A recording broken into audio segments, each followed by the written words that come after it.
Akan kıyvatı da bu uzun buldukça beni köyümü gengel var. Bak yandım mevan kondayım. Açıklar seçtara. Hatta vallahi yemenler de bilsek. Uygur'a faydası yok.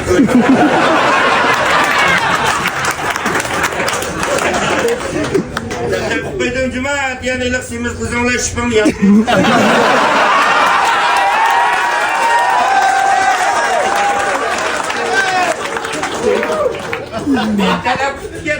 Bir şüphem çıkmayın da. Ama kızım bulmayı dedim. Biz tütüp olduk.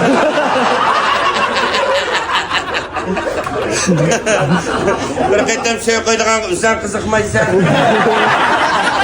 Bunda çolpan üyek baranda.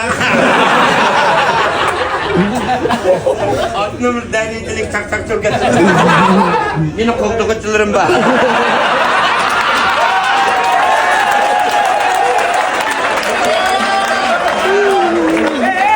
Bugün maksat makasını kilizip ekeldim. Şimdi aksa oturunlar. Senin çolpan da kızım. Boşa alışık hazır. Makasımla ağan akasım keçmedi.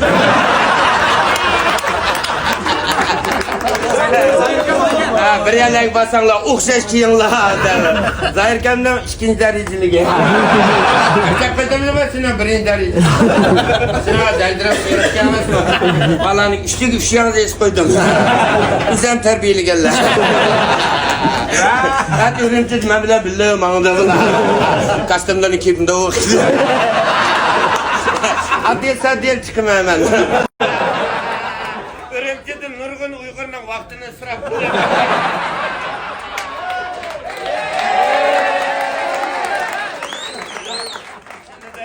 Zahir şaklan otağızda yumruk içse koşakan da. Hava çıtılıp kattı kızık çakacak kanini acaylı.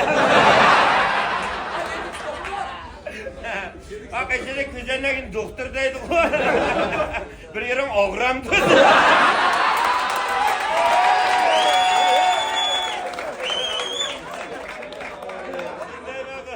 Doktor diye sağlam bulunduğun.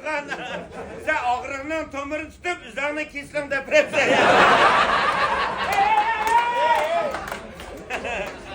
Ha botta sizler köpün minat çakçıgan payda kıkkeliyor. Onun diken doktor hanım ben dağlık tüyüp tokeliyor. Zahir şaklımda o teksire geçsem. Nakşamda azra sokak kıvadı.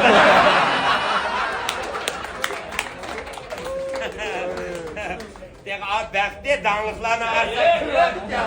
Lan eme cımattacıma minada kısık emezsin ya. Kim bilen kalırsa şununla arkadaşım. Ay ben çakçakçıyım, ben kimge kırım kes yakılma.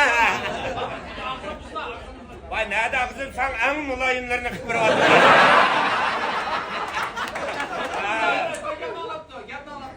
Kim bilen tüyet yapırsan şununla başlayacak. O tüyep yanım yemi başlandı o.